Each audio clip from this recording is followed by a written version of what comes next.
Welcome back to another episode of Persuasion by the Pint. I'm Jonathan Taylor, along with Sean McCool. Jonathan, Happy New Year, by the way. Happy New Year, 2026. It's been a couple weeks, a couple weeks since we met. Mm-hmm. So good to see we all survived the holidays and made it back here to the old studio. That's right. And on our first episode of 2026, we've got a guest joining us today. And we're going to be talking about the 5 neurochemicals that trigger buying behavior. So this is some sciencey stuff that we're going to talk about. Should have had this one before Christmas, but it didn't work out that way. No. You can use it next year. You should be designing your campaigns probably more than a week ahead. So exactly. Unlike us in our planning for our shows. So we'll be talking about the 5 neurochemicals that trigger buying behavior. And let me do the intro real quick, then we can jump in. So our guest today is Dawn Apuan. She's a top copywriter and funnel strategist who helps thought leaders, coaches, and speakers write like a CEO so they can attract premium clients, sell out high-ticket offers, and multiply their impact with powerful messaging using the Voiceprint System. A former pastor and nonprofit executive director, she now channels her gift for words into helping purpose-driven entrepreneurs scale with clarity and confidence. Her clients have landed 5-figure paydays, 2 Comma Club awards, and sales within 24 hours without endless content or exhausting sales calls. Please welcome to the show, Dawn Apuan.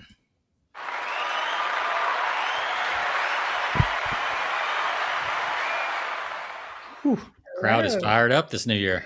That's right. Welcome. I'm very excited. I'm excited. To go. All right. Well, what part of the world are you in, Dawn? I am near Seattle, Washington. Okay. It's nice up there. It is. Got those big, giant evergreen trees that are, so cool. How many days a year does it rain up there? I mean, how many months out of the year? It's probably 9 months out of the year? If you're my husband, he would say 11 and a half, but it really doesn't. We have beautiful summers that have hardly any rain, but yes, the rain in the winter is pretty exhausting. Yeah. My senior year of high school, it rained for 124 days straight. I think that, at least at the time, was the record. Wow. It gets a little wet. Yeah. I'd say so. I mean, those are some big trees that need water. So, I mean, it makes sense and you had a lot of lakes or sounds or whatever they're called out there. So how far, which side of Seattle are you on, or how far from Seattle are you? I'm about 30 miles north, and I'm right on the Puget Sound. I'm like 10 minutes from the water. And then my little neighborhood has 2 lakes. So we have over 8,000 lakes in our state. Yeah. And the water's right there. The mountains are an hour away. So I love having so you're the water opposite direction of like Mount Rainier. You're the opposite. Yeah. Correct. Yeah. North. I grew up at the base of Rainier, but So you weren't affected by any of the floods last month? We were not. We're literally on a cliff. Like if I walk half a block, I look down into the valley, which was completely underwater about a month ago. I've never seen it like that in my life. It was wild. We had one community about an hour north of us that had water up to their door handles of their homes. That's how much water. We had a long atmospheric river is what they call it. I don't have any recollection of those happening in childhood, but that is what we keep getting. And the atmospheric river just flooded lots of communities around here, but we are fortunate to be up on a cliffside above sea level. Wow. Yeah. Very cool. Well, that's oof. I mean, we've seen that happen, across the country, different places. So it's crazy. Now everything's got a name, right? Like before we just had weather. Now it's like everything has a name. It's bomb cyclones, atmospheric rivers. The more sensational, the better. It's like a bunch of copywriters. Copywriting. At the Weather Channel hired some copywriters or something. Well, Dawn, we're going to be getting into, the 5 neurochemicals. Give us a little taste of why listeners might want to stick around. Just a little teaser. Little teaser about the science behind. I think we often hear like tips and tricks and hacks for copy. And while some of those can work sometimes, and we learn things like, hey, don't say learned, say discover because of what it does in our brain. But what our conversation is going to be about is not so much about the specific words, although there are specific words that trigger these 5 chemicals. It's what are these 5 chemicals? What's the right order? And how do these actually trigger buying behaviors? And I've seen with implementing these changes, people go from 0 sales to a bunch of sales literally overnight because of the power of our brain chemicals when we make buying decisions. So definitely stick around. This is going to be a fun conversation. Cool. So it's not just the 5 chemicals, it's in a specific order. Yes, it is. Yeah. So you got to stick around for the whole 5 or else you're not going to do it. That's right. right. That's for sure. So, all right. Well, let's, Dawn, do you have a beverage? You don't have a beverage today. You have a H2O water. That's a beverage, I guess. I should say water is not a beverage. It's the original beverage. So you mentioned even before the show, you have a story behind, so you don't drink. So tell us, give us the story, because you teased it with us, but our audience didn't hear it. Yes, I don't drink. I do just have water in here. Yeah. And the history behind that has to do with, I was a pastor for almost a decade prior to getting into copywriting. And when I did that, I worked with a lot of drug and alcohol addicts and helping them recover and turn their life around. And I saw really the depths and the dark side of addiction, whether it was from people who destroyed their family lives to people who OD'd that I knew, that kind of thing. So seeing the really dark underbelly, I guess, of what happens with too much consumption and, always wanting to be in a position where I wasn't a stumbling block to anybody. I honestly have never even been interested, even before I did that work. And some of it has to do with my religious background, but also just seeing what happens when it gets taken too far. So not that I have anything against drinking itself. I know a lot of people, I'm like, it's fine. But I wanted to kind of be set apart so that I was never a stumbling block to those that I was serving. Yeah, that's makes sense. Good. It's also like, it's one of those things like an emergency room doctor, is even more, they put more emphasis on wearing helmets or things like that because they see it's, you're going to see a little bit more or a lot more than the average person does. So whenever you're in that kind of situation where you're deep in it, it can definitely, shape your opinions, but it sounds like you had that stand anyway before that too. So, well, we're drinking. So you can just ignore us when we describe us. our... We'll feel a little guilty, but that's okay. Not the first time. There's no judgment or shame here. Oh, Jonathan, what do you have on your end? I'll make you go first. Okay. Well, I'm going to showcase my guilty Sam Adams. So I have a Sam Adams, or no, not a Sam Adams, Samuel Smith's. This is the 2025 Winter Welcome Ale. It's one of their seasonal beers. It's a limited edition brewed for the short days and long winter nights. The full body resulting from fermentation in the stone Yorkshire squares and the luxurious malt character, which will appeal to a broad range of drinkers. Oof. It's it's bad copy. So maybe we could do some critiquing on this. 6% ABV. Yeah, looks good. It's a new one. So I've had all of Samuel Smith's seasonals. So good brand. Yeah. All right. Well, I've got from probably what is my favorite brewer at this point is Martin House Brewing Company. I've got a Hearts on Fire is what it's called. Do you remember that from Rocky? It is a boxer on the can. The heart is a boxer. So that was my favorite song from was it Rocky IV when he fought Drago? And it is a Russian Imperial Stout. Oh, yes. You were on the theme, Jonathan. You nailed the theme. So I love it. I've already got mine poured in my new mug that Chug Jonathan sent me for Christmas. Yeah. Nice. It's like a wooden mug with a rope handle. Is that not cool? Like that's awesome. And then We it's got feel like this Vikings stainless- now. We're going to be Yeah. like good old Vikings here. Yes. Chugging it up. So, very Start cool. Selling that as merch. Yes. I tried to get them to send us free ones earlier in the year. They didn't respond. So Yeah. oh well. We'll give them a little plug here anyway. Maybe Well- now that we bought them, they'll reconsider. Maybe send us a set. All right. Well, let's cheers it up to a good episode. Cheers. Cheers. We need a new sound, Jonathan, for our mugs since they're wood. I know. I'll have to find one. A wood clink sound. A little wood clunk. Not The quite as downside is we can't see the color Yeah. of these, right? I mean, cool. I can tell you a 10% ABV Russian Imperial Stout is dark, very, very dark. Yeah. What was that per? What was the ABV again? 10%. 10%. Okay. Yeah. So getting towards cough medicine land, Yeah.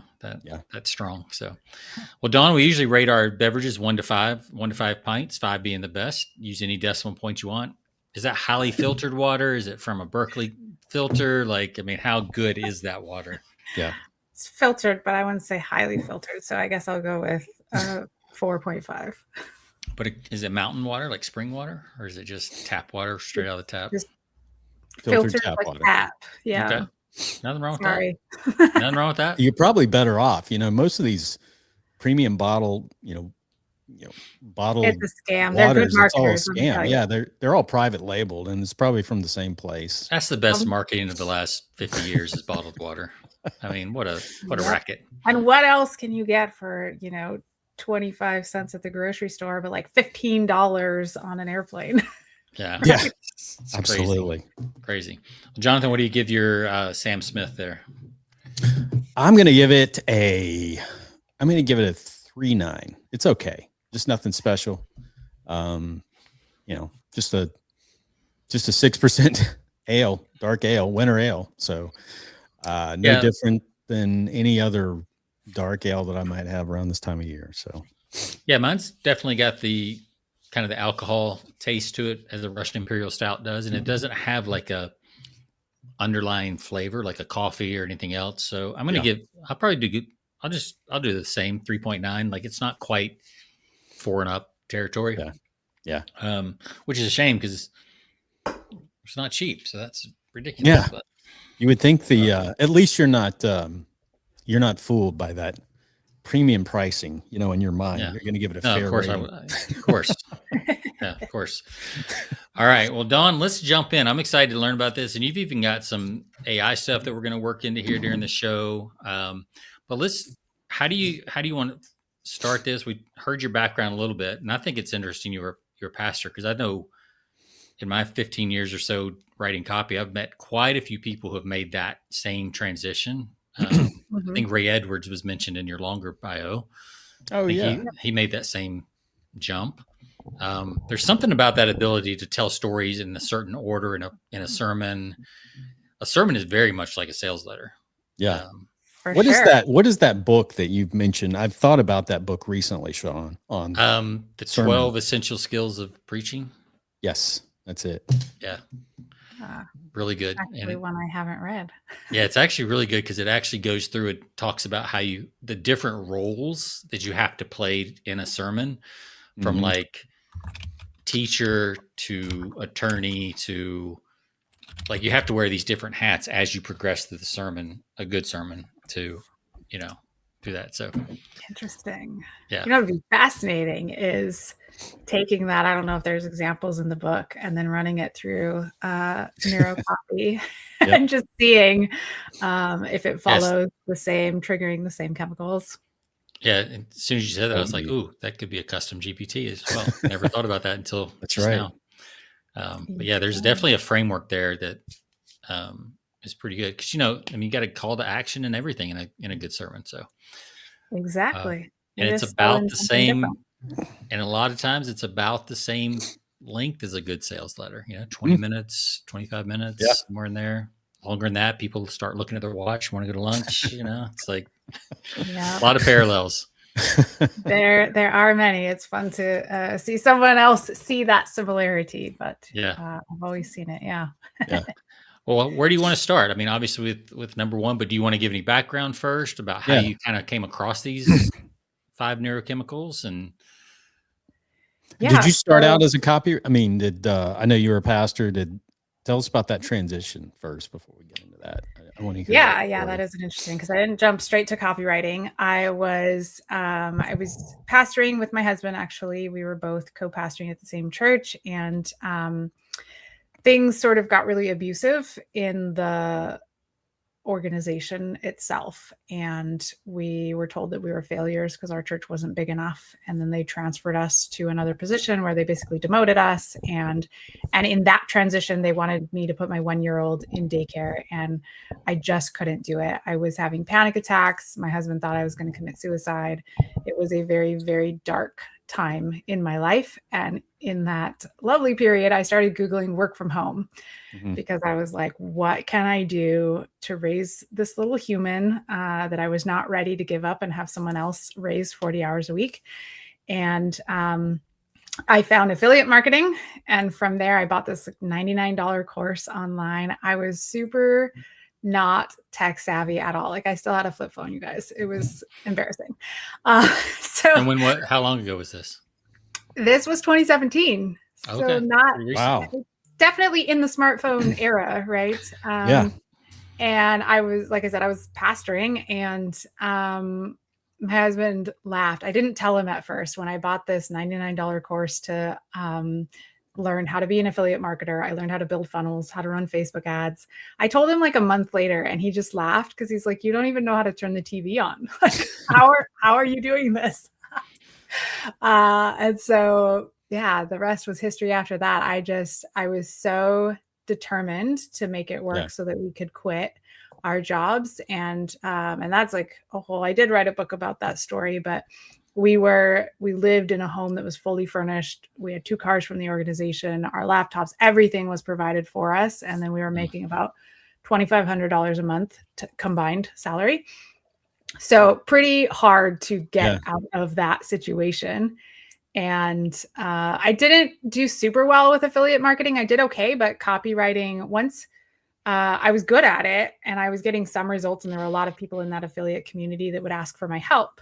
And then one day somebody's like, oh, you could get paid for writing copy. And I was like, are you serious? This is so fun. I love this. Like, what is this person that I could be and get money for it? And when I remember it was September 6th of 2019, I was like, okay, I'm a copywriter. And I made over $35,000 the first 3 months, and I hit 6 figures after 11 months. And I was like, this is really crazy cool and fun. And I was getting my clients amazing results. And then I went on to double that my second year, and we were able to leave the ministry and buy a house, and all kinds of amazing things possible in our life because of copywriting. Once I discovered it and was like, hey, this is fun. I'm good at it. Let's do this. That's awesome. That's how I got into copywriting. Met Ray Edwards along the way. I did get certified by him, even though he was like, you don't need this. And I was like, well, I like learning, so I'm just going to do it for fun.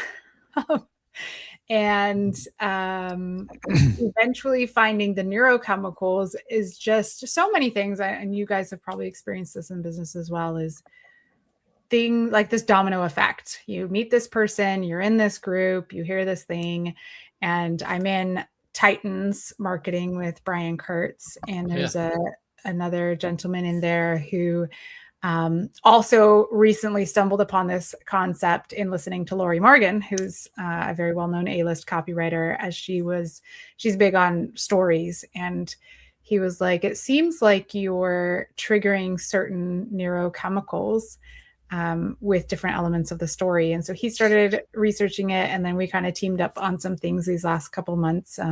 So he is really where I've learned a lot of, and then I've done my own research based on some of the things that he had discovered, and he's written a book on it. And I'm currently reading also a book called High on Life, which is about how we bring these neurochemicals, like basically trigger them ourselves in our own bodies in order to get ourselves to do different things. It's a fascinating concept, and I'm super nerdy.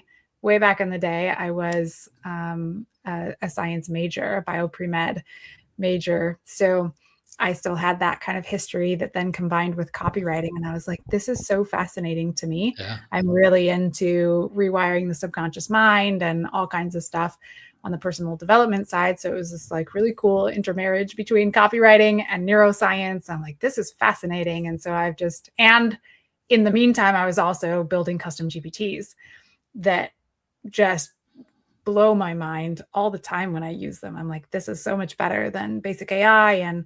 And like you experienced, John, is so fast. Yeah.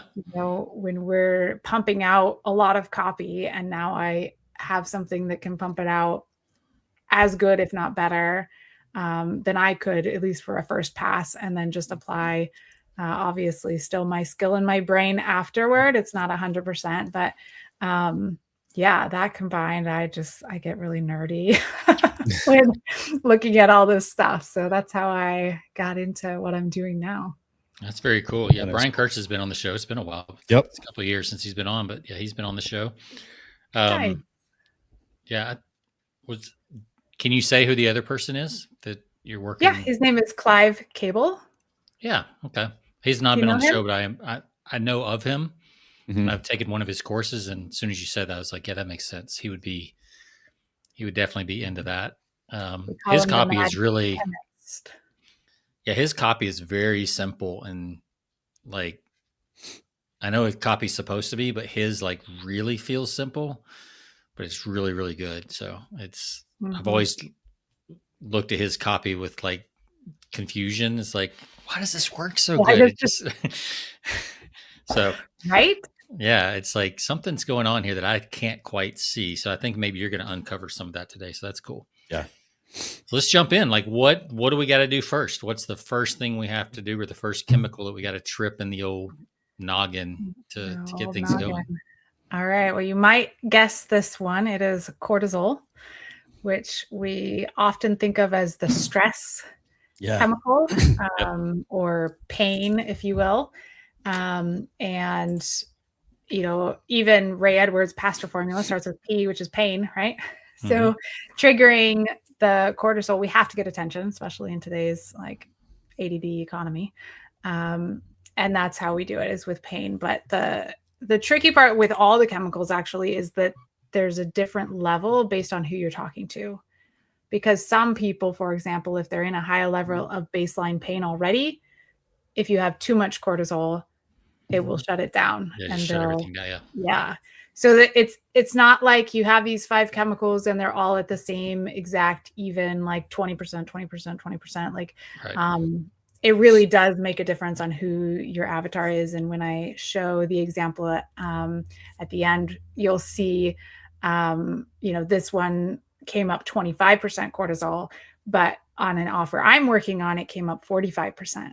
That my ideal market for that offer is a little bit higher. So it's very, very interesting to see how much of that needs to get triggered before you move into the other ones. And we often in copywriting we talk about like pain and the aspiration, right? And we have both, but how much of each for who? Yeah. It's never the same concoction, if you will, for every target market. So the beginning, though, is getting people's attention with cortisol. And kind of how do you determine that amount? I mean, you have, and what's the sweet spot there for? Yeah, that's a great question. And that is more like Clive's work and what he's done. And I can share, actually, he said we can share his book. So I'm happy to send you that link after. Get his book. It's just a PDF right now, so I'll give you that file. But and that's where he kind of did the extreme nerdiness in there. And then I would say it's around like 30-ish, give or take, is what I've seen. So nobody's like an extreme cortisol buyer, like 90% or anything like that. Well, it seems to me, and correct me if I'm wrong, but the reason you wouldn't want to spike that too high is you're going to trigger flight, fight, or freeze. Yeah. And if you do flight or freeze or fawn, either one of those, like the sale's dead. They're going to be too immobilized to take action. Sure. Right. Yeah. And you don't really want them to fight with you either in the copy. So, just got to wake them out of the coma, just enough to wake them out of that. Yeah. You got to rustle the bushes enough to think, oh my God, I need to pay attention to this because that might be a tiger in the bushes. Yeah. And if you go too far past that, or you dwell on it too long, it just creates a lot of anxiety that eventually they just close the page or, just can't deal with this right now kind of thing. Mm-hmm. So I could see how in certain markets, like, like perimenopause, if you're going through a lot of that and you're under a lot of stress already with your kids and, and all that kind of stuff, I would think you would not want to dial that up too much more. It's like they know they got a problem and they know they're feeling all these things already. It's just like a touch of it. Right. And then move into number 2. So what is to grab their attention? Yep. Just to say, hey, this might be something you need. Cool. Okay. Are there certain words or things that you use? Or is there phrases? Is it a story that you use? Like that goes really deep into stuff, but there are some certain words, but it wouldn't be outside of like what maybe we're used to. Story-based is going to win 100% of the time. I mean, as a copywriter, I'm sure when I sat down at the piano, this one, it's a story, right? Yep. Have you run that one through your GPT? I have not, but I think Clive does in his book. I think that's one of the ones that he does. Cool. That would be interesting. Is his book called Neurocopy? Yeah. Okay. I think Have you read it? I think I've seen it. Maybe I downloaded it and started reading it. I don't know if I finished it or not. He just did an updated version like last week. So, and he was saying that it's really changed since then. I had his first version too. And then his newer version, now that he's mad chemist, applied everything, and he's been working on it for a couple months. Oh, cool. So. Yeah, I'll definitely have to get the newer version because I know it's not that recent. So, all right. So we get the pain, which we know, but I think the good distinction here for listeners to take away is that it's not the same amount of pain for every audience. You need to know who you're talking to and what pain they're already in, so you know how much to spike that. So where do we go from there? Where do we go from? The key is just that it shouldn't be missing. Yeah. And it is something that's missing in a lot of copy. So the next one is dopamine. Okay. Dopamine. Everybody's favorite. Could have guessed that one. Yeah. And what so we hear about dopamine, we hear about serotonin, we hear about some of these feel good chemicals. Tell us like specifically, put on your pre-med hat, like why dopamine second? What's going on with dopamine? Dopamine helps you feel happy and have hope. Okay. So hope. Yep. It's the hope chemical. Okay. Because, and that again, like in copywriting terms, pain to aspiration. Right. That's what we hear most. Again, it's just going back to the neurochemicals are underlying the terms that we've all been using. It's just a different layer and a different way to think about it.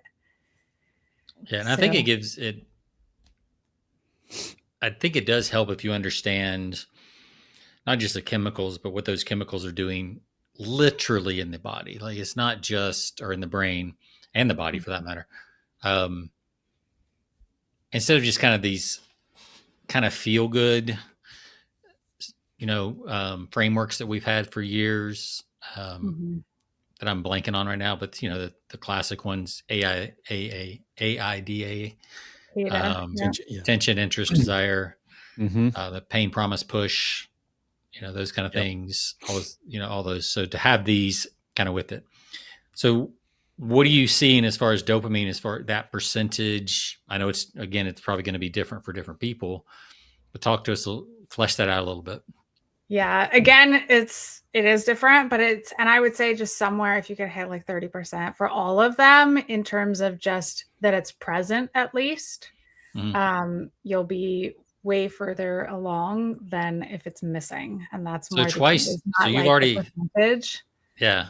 So on the first two, you've already said if it's missing. Do you see a lot of copy it's missing? These different pieces? Interesting. Yeah. Which is interesting when we talk about all the frameworks that we know, ADA and Pastor Formula and all these things.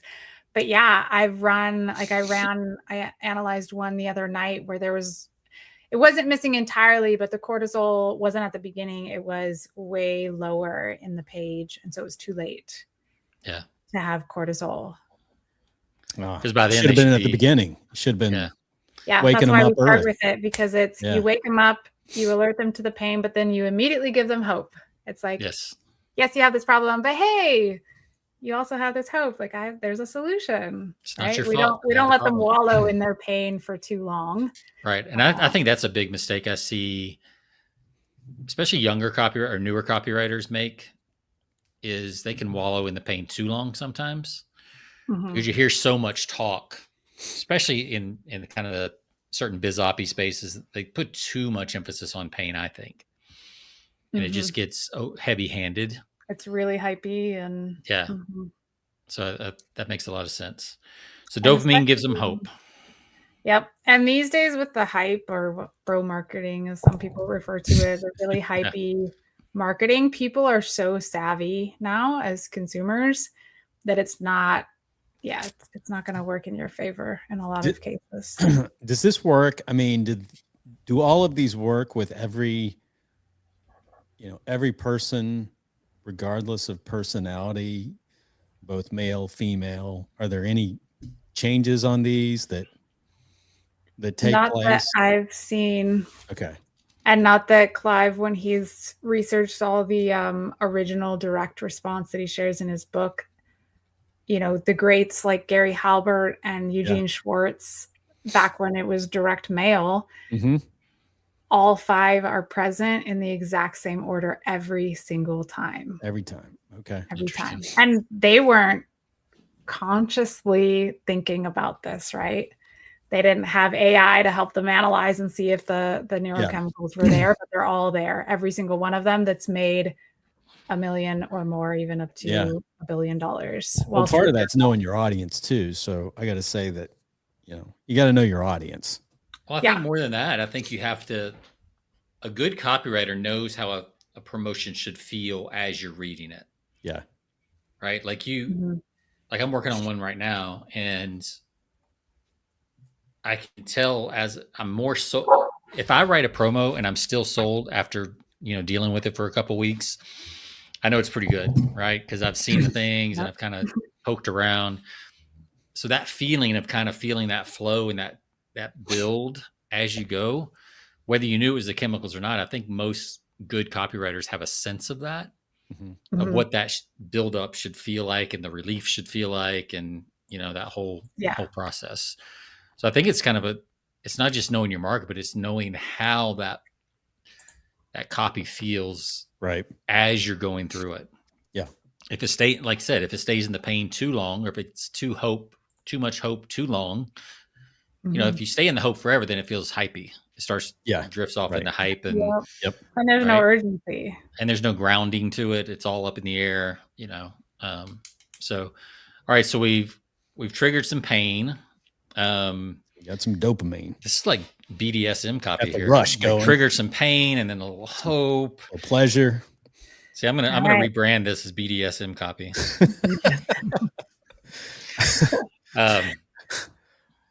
Because you can't use that. You could.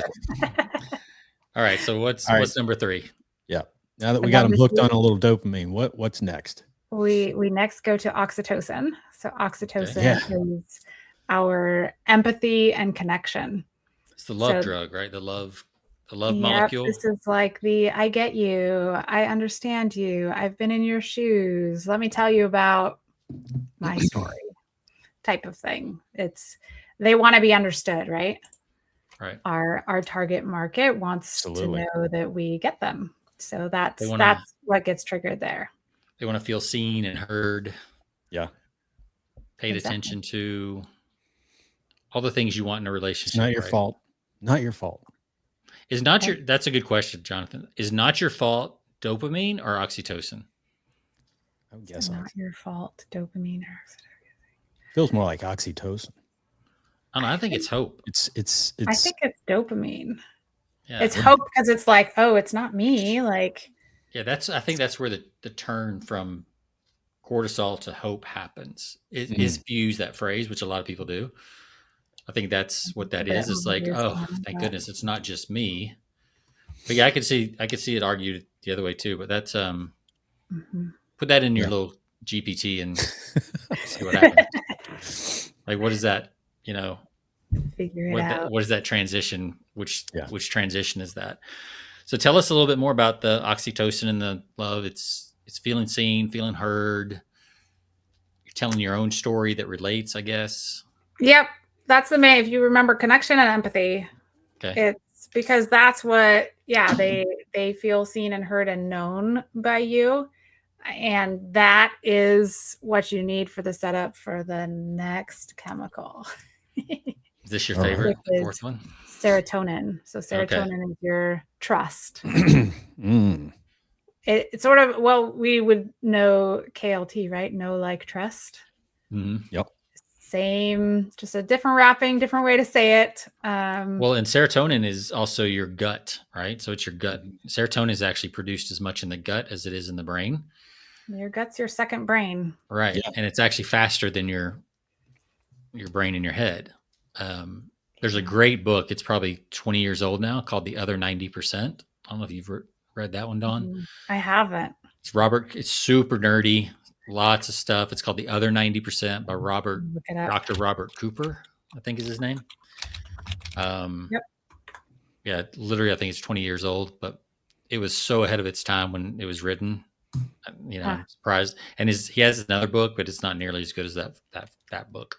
I'll check it out. I do a ton of writing for the health and wellness industry. Yeah, he talks a lot about these. He talks a lot about the first, second, even third brain. Your heart has its own emotional field as well. So, which if you're in the spiritual spaces, all that's, been true for years, but to see the science and the different things, it's pretty cool. So trust, serotonin, because serotonin is also a feel-good chemical.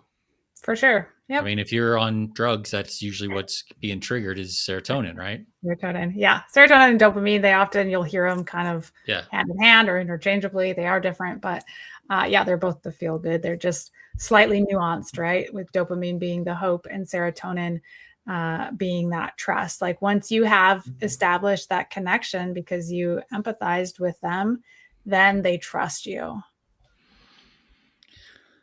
And you have to be trusted for people to buy. What are some ways that you establish trust in your copy? A lot of it comes as a direct result of when we're triggering the oxytocin. So telling our story, being a relatable human. I think often the clients I've worked with, I say this a lot, is like, oh, your mess became your message. So they went on this journey, the hero's journey, they figured it out, and now they help other people go through that same journey faster without so much money or time or whatever it is. So, but what we forget is we're so used to, like, how we are now. We can forget what it's like to be ourselves, 3 years ago when we had that problem, which is where your ideal client is at. Right. And so when you're able to establish that language of, like, I understand what it's like because I was there once, I did XYZ. I felt like this, my life was like this. And then I figured out this and this and this. That's how they get to trust you, is by you describing their pain in a way that maybe they've never even been able to articulate it, or because you become relatable. And relatability, not only in that you lived their issue or their problem, but you also still understand it. You're not so up here. You know how we talk about, like, putting people on a podium of, like, oh, they're a pedestal, like, oh, you're way up here and I'm down here. But when you can bring that to be more neutral of, like, hey, I'm just like you. I just have figured out a few things to make this process faster or something like that. So I think that's really where we trigger that trust. Yeah. And also not using super hypey language. Yeah. Is important. Yeah. Speaking their language. Yep. Their words, their language, not over promising, that sort of thing. Yeah. Is this where testimonials are? I'm curious where you're at on testimonials these days. I mean, everybody still uses them. I'm not sure they're as useful as they used to be, but then again, like, I don't know. Are you seeing anything with testimony? It seems like that's where these would fit in too. Yep. That's where a lot of trust is seen as social proof, AKA testimonials, case studies. I think what you see a lot more of now is less quotes and more like stories, screenshots. Or screenshots. Yeah. Either screenshots. So, which, I mean, yes, you could probably contrive those with AI as well, but it'd be a little bit harder. Screenshots of people's posts in their Facebook group or school group or whatever, or Voxer messages that you just kind of cut out, or Instagram DMs or whatever. So using screenshots, I think, is really powerful. Obviously, for things like weight loss, before and afters are very powerful because they give that visual. I still think social proof is one of the number one reasons why people buy. Yeah. Because it, number one, I think still triggers dopamine. It gives you hope of like, hey, they did it. That happened for a real person. So maybe I can. And that's our goal in copy. Like we have to believe they can do it. And then when they see that proof, they're like, oh, okay, I can trust this person. I can trust the pain that is going to be of me exchanging that money for this thing, because we'll like support that. We'll be like, oh, well, they have all this social proof. They have thousands of testimonials or screenshots. So I 100% still think that it's a vital part of what we need to have. And as a consumer, I'm always looking at social proof. Absolutely. I won't buy stuff Anytime you buy on Amazon, what's the first thing you do? You go down and look at how many 5 stars, what percentage of 5 stars and 4 stars. You look at the 5 and the 1, like you read. Exactly. I mean, even for things that are free, I cook a lot using recipes from online, and the recipes I choose are the ones that are, 4.6 or above. Or if there's one that's 4.9 and one that's 4.3, 100% of the time I'm going to click on the 4.9 one because it has better reviews. Yep. And that's free. So I think it matters so much more in our buying decisions. Yeah, you even see that in reels and stuff, right? Where somebody's talking about something and you jump to the comments to see what everybody else thinks. Yes, right. Because you had a reaction to it and you're like who? You kind of want that validation is like, who else agrees with me in the comments? Like, am I the only one that thinks this is crazy? Or even like recipes, Dawn, like, you see the reels that have quick recipes. It's not the full recipe, but it's like an idea. Right. And you jump to the comments and then you see 10 people's like, I tried this. It tastes terrible. And you're like, oh, thank you. Saved me some time. That's all it took. Just that one. Social proof. And I could also see how, no matter how strong that social proof is, if you started with that and tried to base everything on that. Yeah. You don't, I mean, it's why Amazon products don't necessarily sell, because they almost rely too much on that if they don't have a good description. Right. Because it's just, you've skipped the pain. Now, probably they have the pain if they're looking for it on Amazon, right? There's already probably a little bit of pain. Yeah. But some of the hope, some of the other stuff is not probably dialed up. Maybe the percentages would be too low. And then they've got 1,000 5-star reviews. So if we're using your formula, it's like 90% serotonin, and like 2% cortisol and 2%, the other stuff, right? It's like, I don't know. I'm just guessing. If I was just trying to think of different, because I know you do some e-commerce stuff as well.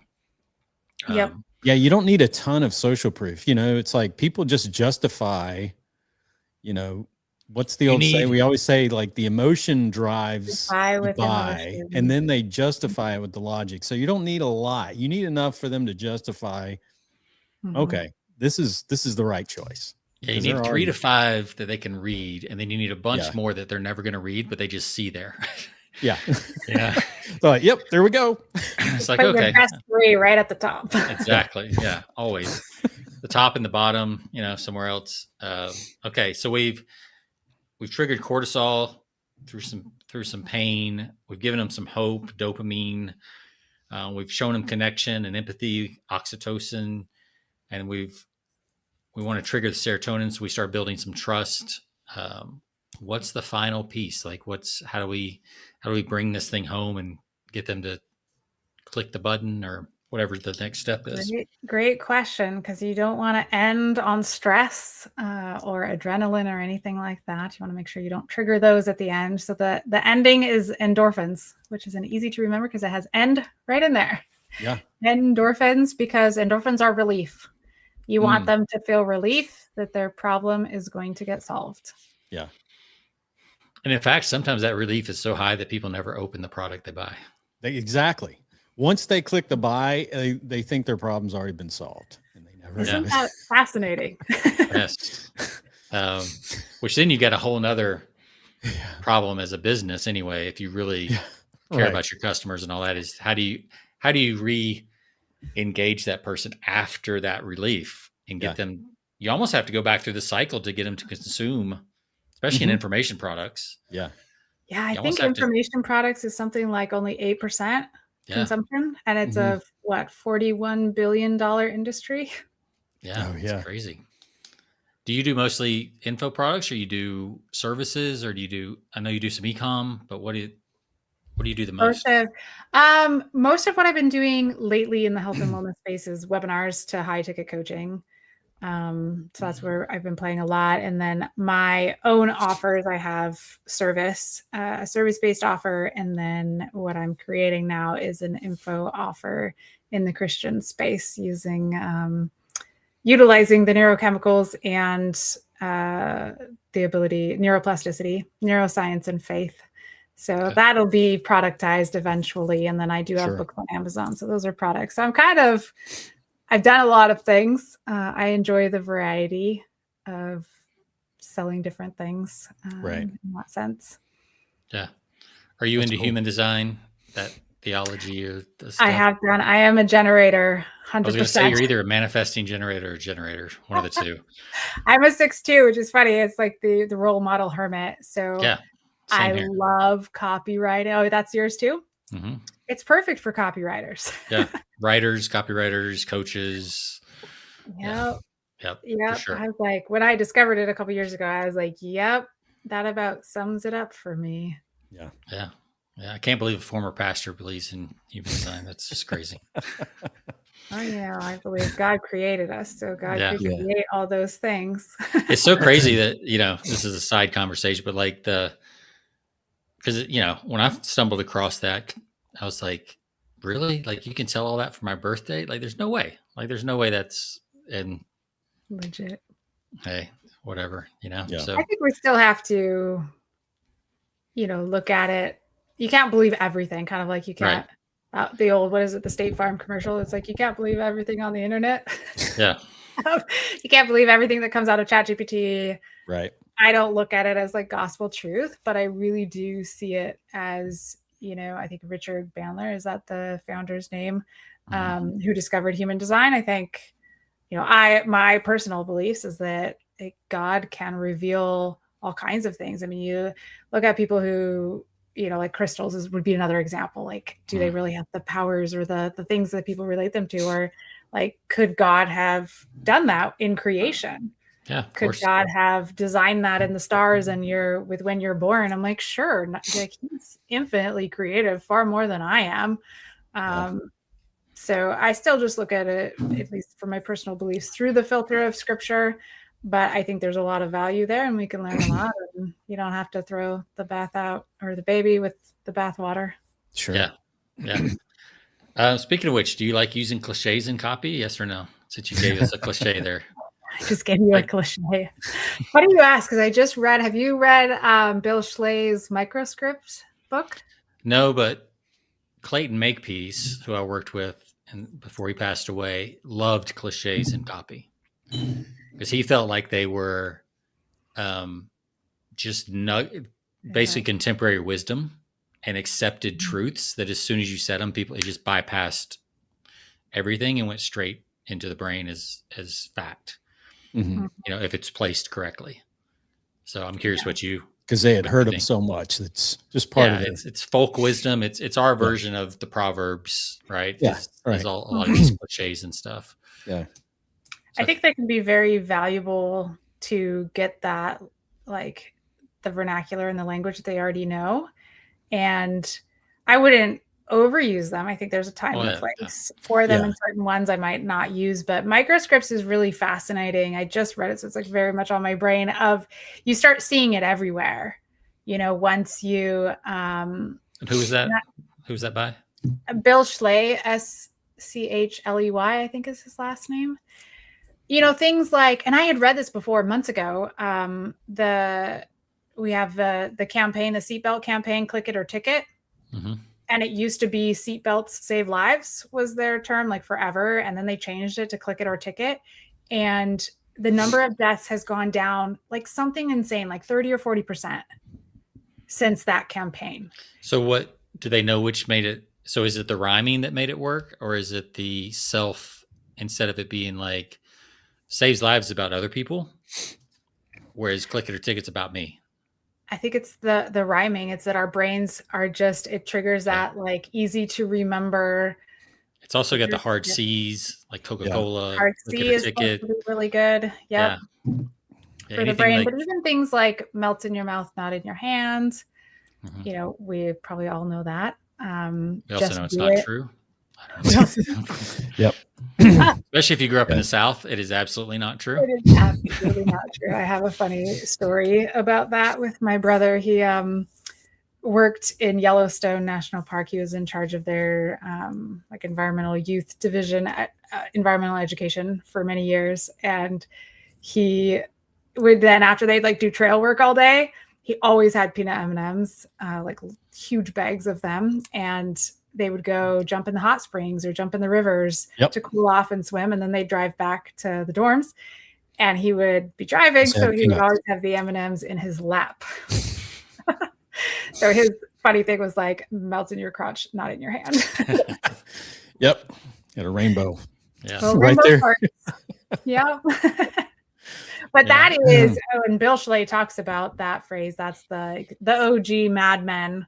If you've seen the TV series. Love that series. Jonathan's favorite series right there. You should read this book. He goes into it about the guy who created, I forget, Ted. Is that the name of the agency that Mad Men is basically written about? Yeah. But he was the guy that invented the melts in your mouth, not in your hand. Oh, okay. And many other. Which compared to other chocolate in the day, like that was true, right? Because it did have the shell that was, you weren't holding chocolate directly. Chocolate, yeah. Compared to a Hershey bar, right? So, yeah, makes sense. All right, so we've gone through the 5 chemicals, cortisol, dopamine. You were going to show us an example, right? Yep. All right, so I'm going to throw the screen up, and then. All right, we can see it on the screen. So if you're listening, this is a custom GPT, Dawn, that you've built? Yep. Okay, so you can't get this, but you can hire Dawn to fire it up for you. So if you want to see it, go to our YouTube channel, Persuasion by the Pint on YouTube, and you'll be able to see on episode 416. Yep. You'll be able to see this on the screen, but we'll try to. Dawn, if you can kind of narrate it for the audio only audience while we're doing it too, that'd be good. Yeah, sure. And I'll just keep it really quick. It just shows an example of what I did is I literally just did a screen capture of a homepage of a company and said, analyze this. And it came up with the neurochemical profile for who it thinks the ideal audience is. So obviously, if I had fed it that information beforehand, the analysis would probably be a little bit different. But I was just playing with this. And then it tells me, level 1 emotional, like what they're doing, gives a score for each. Here you'll see it's missing cortisol. Like I mentioned earlier, that one gets missed a lot at the beginning. And then just goes through this analysis of what is getting triggered and then tells you the balance. Like, for example, cortisol is 2 out of 10 because it's missing for the most part. And then dopamine is good, it's moderate. Oxytocin, good, but late. Too much serotonin, so they weighed a little too heavy on that. And then it shows here, like you asked, the actual, like the right order or flow. So it shows the actual flow versus the ideal flow.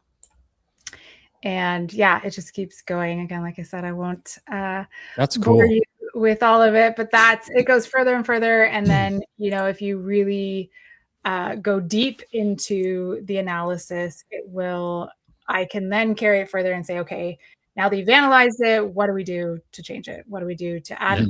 What would you suggest? And then that's like a whole nother process. Yeah. So can you also just start with this process, knowing the market and the product? Maybe they don't have existing copy. Is there a way to use this to kind of outline your copy or at least get started? You could do like an analysis of your ideal client. The way I've built this is to look at it after. So you've already got something. I have other GPTs that write copy for me. And then this is like a filter past that. Okay. I could build one maybe. Actually, I did this earlier this week. Clive helped me build one that's, this is built into it so that the copy I haven't tested any copy out of it yet, but it should already have the neurochemicals. It's for the offer I'm creating for the Christian market to sell.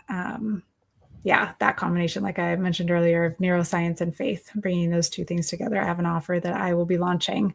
And so I built a GPT to write copy specific to that audience with all of this in mind. So I will test what copy comes out of that, and it should already be a much higher level because it's built on top of this framework. Does that make sense?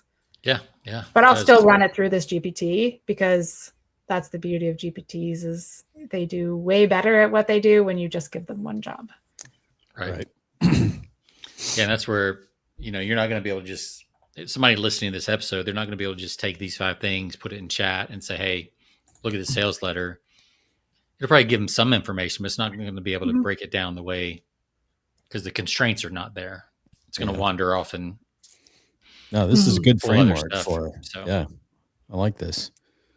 You should build one of these. So I took it off the screen there. Did you want to show anything else on that? Nope. Okay.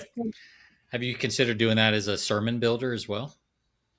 I've thought about it, and I guess my hesitation is. And what I've played around with and talked to a few people, I'm like, will they be hesitant as pastors to have AI writing their sermon for them? No, there's already people doing it. Yeah. Oh, I'm sure. I've built my own. I have no doubt there. No doubt that they're using it already. So maybe there is a market for that. I have built my own, what I call my spiritual mentor, which is programmed with scripture since it's available online, and certain open public domain books like Think and Grow Rich and Florence Scovel and things like that. And so I use that as like, not really spiritual therapy, but my spiritual walk. And I talk to it like that. So it's interesting because I think it's a very powerful tool. Again, it's not the be all end all, still pray to God and things like that, but it's such a helpful tool. And 100% it could write sermons so amazing. And you're right there. I'm sure there are, because I know I've heard some sermons that were not great. Yeah. Probably ChatGPT. Some people need to be using something like that. Is your husband still in the ministry? He's not. We both had to step out together. Just the way structurally the organization, it's all or nothing. You both do it or you both step out. So we both had to resign. We had 32 years of ministry between us. He had 25. So he's still so gifted and so talented. I'm waiting to see what opportunities come in the future, because he is such a good preacher and teacher. He is not so sold on ChatGPT. He teases me that I'm creating Chat Jesus. Jesus. That's fun. Hey, somebody's probably already got that GPT out there. So yep. I'm probably sure. Stole that one. Probably. Yeah. Well, this has been good. Dawn, I'm looking at the list here. Is there anything, kind of a last thing you'd want to say about this process? And then we'll talk about where people can find you and stuff. Mm-hmm. I think the thing I would say is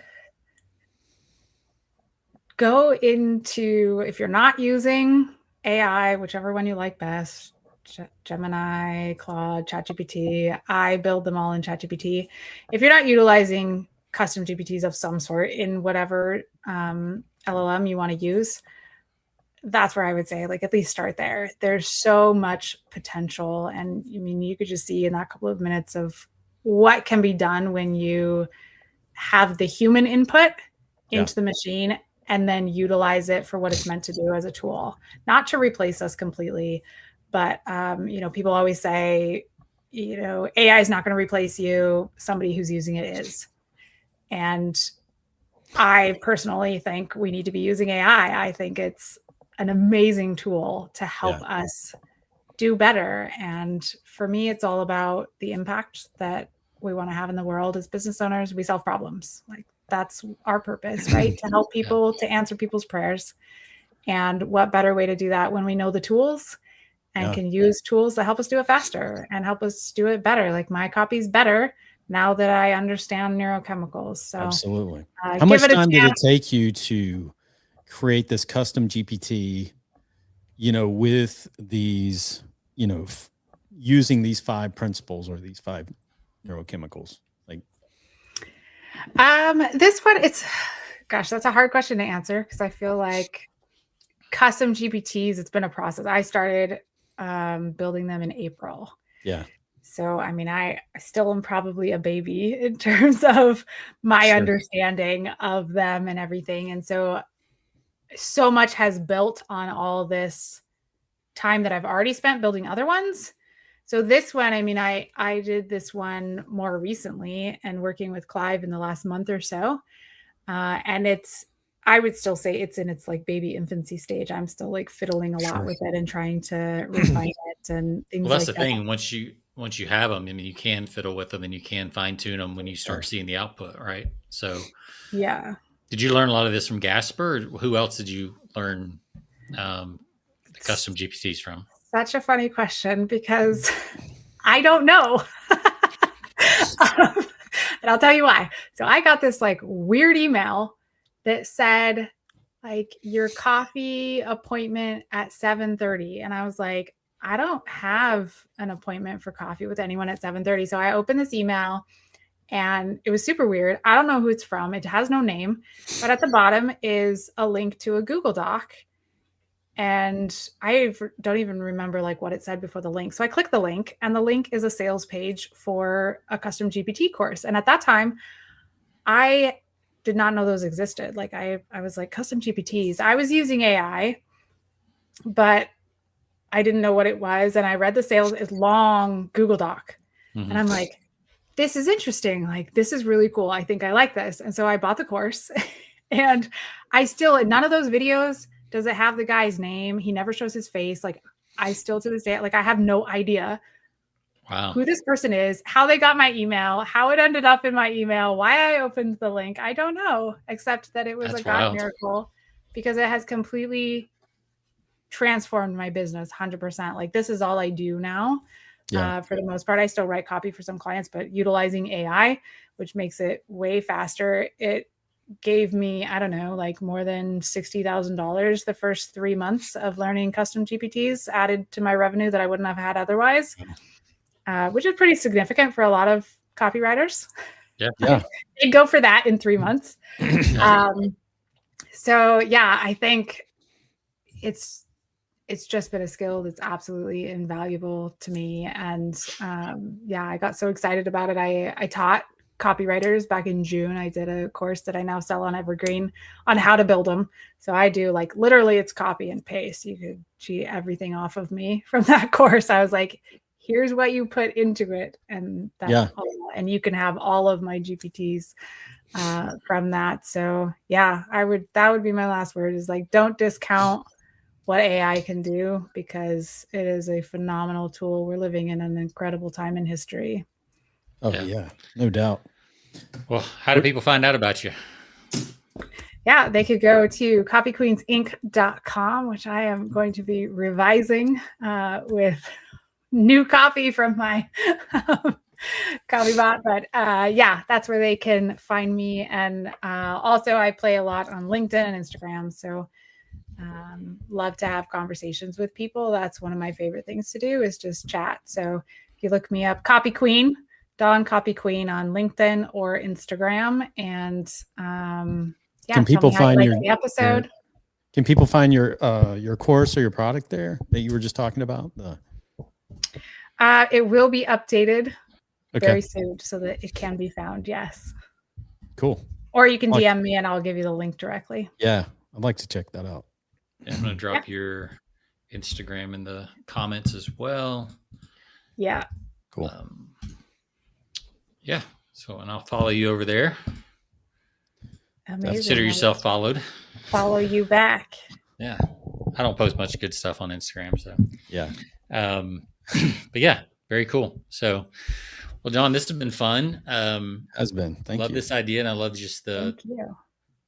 I think this will help a lot of people. Just, I mean, even if you just went 20% across the board on each one, and I know as a human, it'd be hard to like actually qualify that, you know, to know where one stops. And I assume there's some, it's not an abrupt, like, okay, I'm triggering, you know, cortisol for 3 paragraphs. And then there's going to be some overlap and flow from one to the next a little bit, I would think.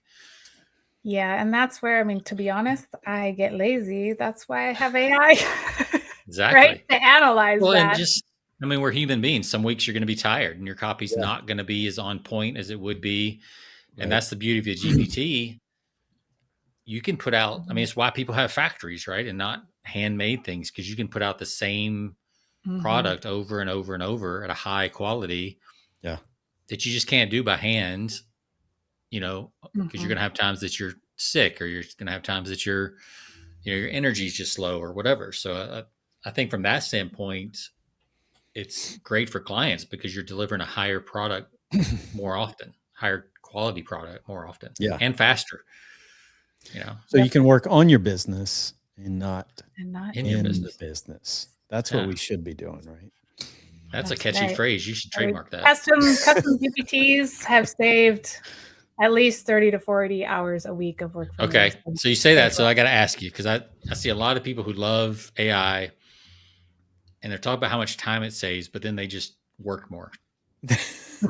Actually, I don't. So in the summer, I was ghostwriting a book and writing webinars for clients, and I was working not even 10 hours a week. My daughter was home and we were playing, and I would take some calls. But I mean, because ghostwriting a book alone could be 40 hours a week. Yeah. Yeah. And but not with AI. Not with AI. I mean, I would, when I do the books, I spend maybe 2 hours a week. Yeah. Writing them. So the whole book, you know, is anywhere from 15 to 20 hours total for me. For how long of a book? About 200 pages. Okay. So 25, 30,000 words, somewhere in there. Maybe that one's over 40,000. Yeah. And then when I published a Christian romance novel just for fun in November, and I did that in like 2 weeks, but I wasn't even working on it every day. And that was over 75,000 words. It ended up being over 400 pages. And that was entirely AI. I mean, that's interesting. So that's a different topic altogether when you're writing fiction, because you're creating the characters and you're creating the story. Did you just use a chat bot, or did you use a custom GPT or somebody else's software version of it?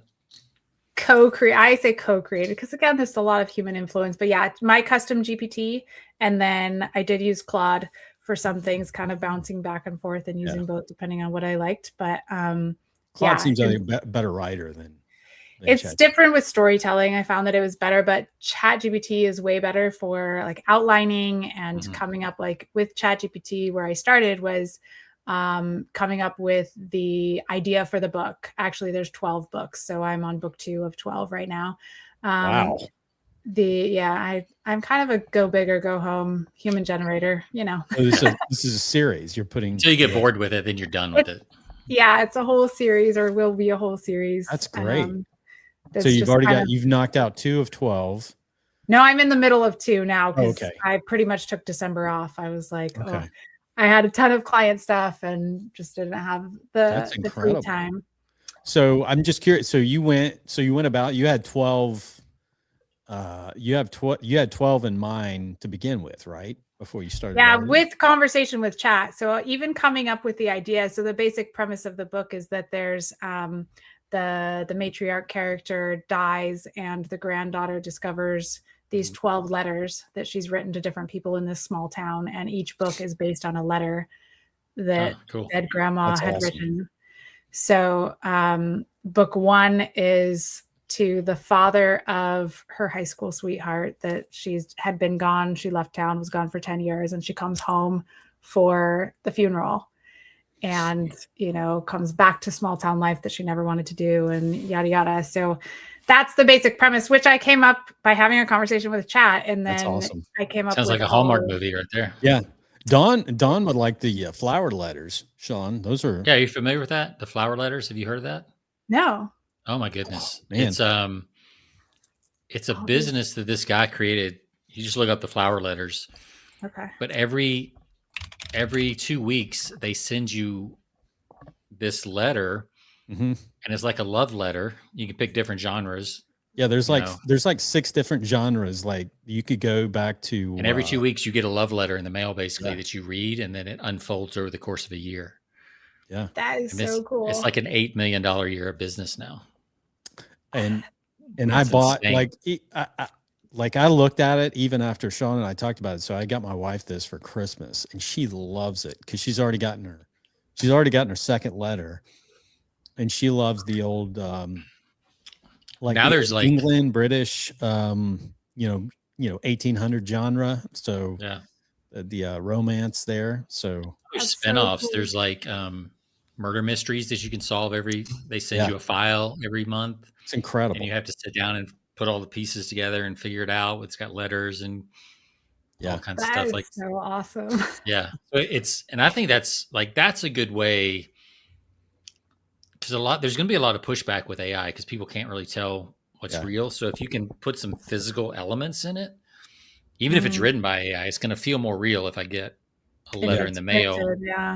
Yeah. And it's so well done too. The letters are so. It looks beautiful. I pulled it up on my other screen. They're all written in cursive. Like it's very authentic looking. There's a couple podcasts where the husband that helps run the company, like he's been interviewed and he's talked about how much is doing now and just how it went crazy, and they get good faith. I mean, they get good ads and that kind of stuff, but it's a cool product. Like that's a nice blending of modalities and everything else. And I think it's an experience. And Jonathan and I have talked about this a bunch of times.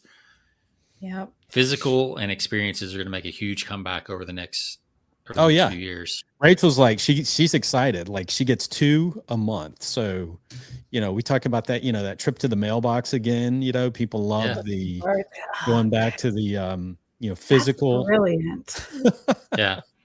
And I'll bet you anything. If at 6 months they sent a letter to her that says, "Hey, other flower letter readers are getting together for a women's retreat." Absolutely. Yeah. She'd be there, right? Because it'd be your tribe. It'd be a little book club. Sure. They would sign up for that in a heartbeat, So there's other back end. I don't know if they do anything like that, but there's back end opportunities there galore for that kind of stuff. So so cool.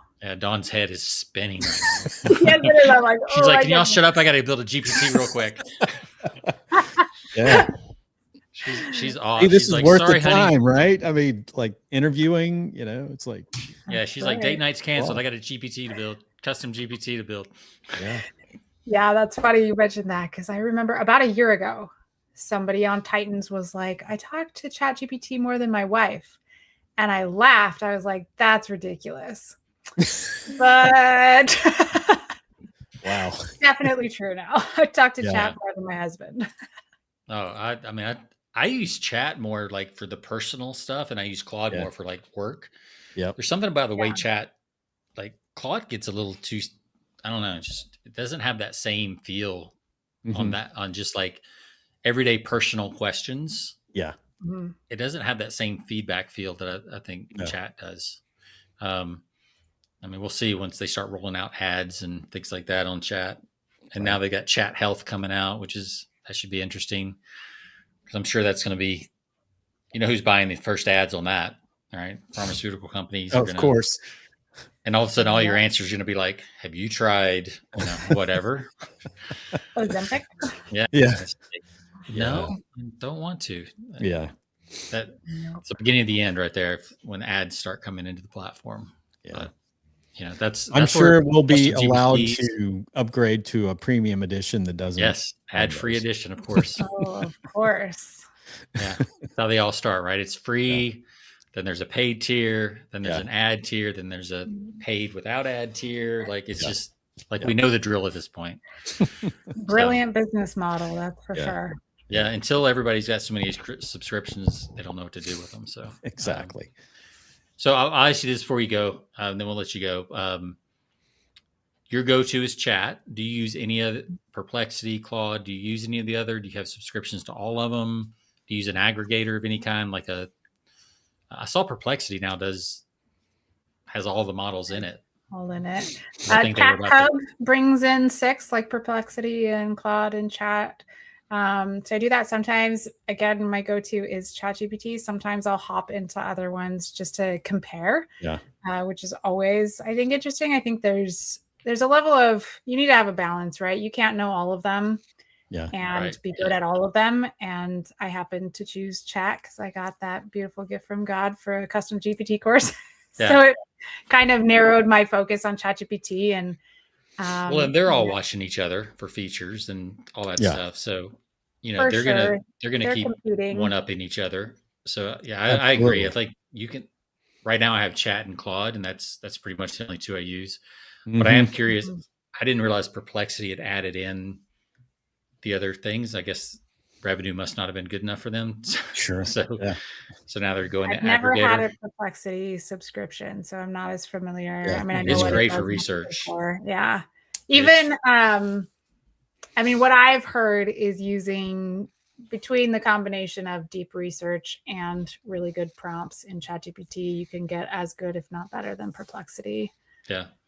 So again, it's that scope, right, of focusing, like learning one tool really, really well versus knowing how to use 5 tools. Yeah. Right. I've just kind of committed to ChatGPT and learned that. And they're all going to get to the point where it's like Google, like it does everything you need, and it's kind of going to do it automatically, right? So if I need research, whether I'm in Chat or Perplexity or Claude, like they're going to pull the best features of each and try to aggregate them down to one tool to where it'll do 80% of what you need, So I agree with you. I think choosing one model is probably the way to go, and having a backup that you can keep it honest with, I guess. I threaten my different chats sometimes to like, I'm going to put this in Claude and see what they say. Way better to threats than being nice. So I threaten it all the time. There was one time it was like, whoa, slow down. I can't commit to, so was that? I think I threatened it like I was going to lose my house or something. If its answer wasn't good. And it's like, if you need to get help for that, like, here's where you can go. It was pretty funny. Yeah. I'll sometimes say to Chat, I'm like, I'm going to put this answer in Claude and see what they say if you don't give me a great answer. Oh, I totally do that. I'm like, I will switch LLMs. And then it'll be like, okay, I'm sorry. I will do it right this time. Yeah. Little red flash, bulb flashes over at OpenAI headquarters, subscriber switching, give more power, use more water. Mayday. Yeah. So, it's funny this week. It's like you're thinking about everything that it's, eliminating one thing at a time that we've been so accustomed to. And so my wife got on it this week, and we're planning a trip for March. And it's, travel agents are, it's going to destroy the whole travel agency, because you can go in and say, I'm going here. I'm going to be here for a week. What do you suggest? Where should we go? What should our itinerary be? And boom, it's like within seconds. Was that Gasper on our last show that he was talking about? He had a friend and they were just walking around town and they were kind of narrating. He said, hey, what's the best restaurant near us? And it just like, Yep. based on this. And exactly. Whereas Google would give you geographically, but it wouldn't give you any opinion on it, right? It would just, or other than based maybe the on ratings. food preferences, or hey, we have kids, so this, can't include any bars. That sort of thing. Like, it can do that all, or food allergies. Like, it's phenomenal. Yep. Yeah. I mean, my wife's a nanny, and the person that she works for uses it all the time. She'll just like take a picture of her fridge and say, what can I make for dinner? Yep. And it'll whip up a recipe. It's incredible. I mean, that's insane. It's amazing. That's crazy. I'm not ready for the robot that comes in the house and does that, but I'm sure I will be soon. I am. If they clean. You are. I don't know. I don't want us all to end up like Wall-E. So I'm still. Well, that's true. Yeah. Doing some things ourselves. Yeah. Yeah. Be off on some ship somewhere sitting around. I'm able to walk. I mean, exactly. Do you ever worry that like if chat continues to get good enough that it because I know people say that you're not going to be replaced by AI. You're going to be replaced by somebody who uses AI. Well, that's the first step. Mm-hmm. But do you think that it continues to improve and then we've just got to find other stuff to do? I mean, where are you at on that? Or have you just not faced that? I think we just have to keep getting better at what we do, because there's an element to ChatGPT. Chat doesn't have a heart or a soul. Yeah. It can't. It still tell a good story. Yeah, it still isn't at that level. It doesn't feel emotions. It can know about emotions, but it still doesn't have that experience, that human experience that we have. So, but that being said, like, you still have to be pushing yourself to grow and to learn how to use this tool well. I mean, we have, in one of the companies I work for, they did just cut a copywriter. So we went from 3 to 2 because of AI. So there is definitely a reality of, and I was talking with a client yesterday who he consults on helping with business ops. And he's like, basically what we did for this company is we went from 5 people to 1 because they use Coda as an operating system, and he does the workflows and everything, and they create custom processes for all these companies. And they eliminated 4 positions because of it and made it a much cleaner process. And that's phenomenal to my brain. I love the details. I love the structure. And, I don't want to see people out of jobs, but then I'm like, well, then get creative. Figure out where you fit. For me, I was told last March, this guy was like laughing at me. He's like, I would never hire a copywriter because AI writes it better than you could anyways. And I was like, oh, that's interesting. Nice thought. It's like, I sound kind of arrogant, but it got me. It really did push me to be like, okay, what else do I need to know about AI? How much more could I? And that literally the following week, or maybe it was only 2 days later, is when I got the mysterious email about the custom GPTs. And so that was part of me being like, maybe I do need to up my skills for this, because just being a copywriter that does it sort of the old fashioned handwritten way isn't enough anymore. And there's always, human ingenuity. We just have to be creative. Like, I don't think, yes, jobs are going to disappear for people who are lazy and aren't willing to create something different, create a need for themselves in something. And I still have found that over and over and over through my copywriting career.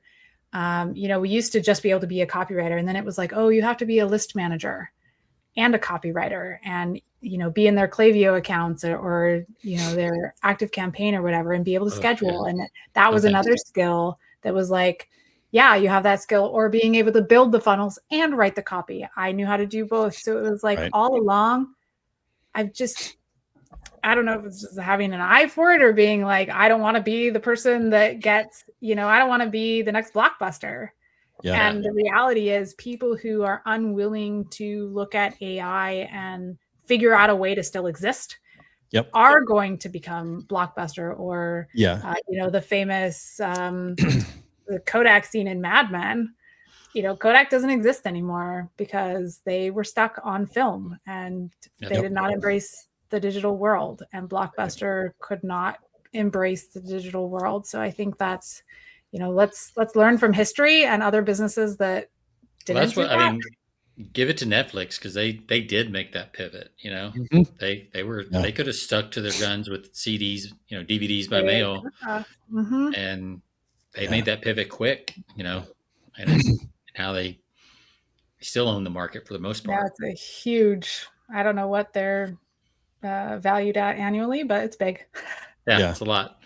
It's a lot more than I'm valued at, that's for sure. So, so anyway, well, we could keep talking, Dom. We might have to have you back on again. It's been fun. Yeah, let me know. This was super fun. If you got a second, hang around in the green room for a second. We'll talk to you after the show. We're gonna do a quick outro, and then we'll come right back to you. All right, sounds great. All right, good stuff. Good show. Yeah, man. Now my head's spinning, like all this stuff. Like I haven't spent enough time with custom GPTs. And now I'm like, well, crap. Between Jason and that crew, that we had on, I'm like, all right, I guess 2026 is the year for learning custom GPTs because, I think it does speed up the whole process instead of just trying to argue with chat every time you want to start something. Right. Have some some commercial opportunity too there. Yeah, for sure. Create something for your audience. It's got my head spinning. My wheels turning. So we between that and some of the app building tools like Replit and some of the other things, I mean, you could build an ecosystem. Yeah. Like your book, Selling on the Green. Right. Now you could build an app that would help you track those conversations or whatever. That before you couldn't do it, you'd have to hire a huge app development team or all that stuff. But so pretty good stuff. So we'll the link. There's a couple links in the comments on Facebook and YouTube. We'll put some stuff in the show notes. But Jonathan, I'll let you take it out. Yeah, and we'll have those on the show page again. Episode 416.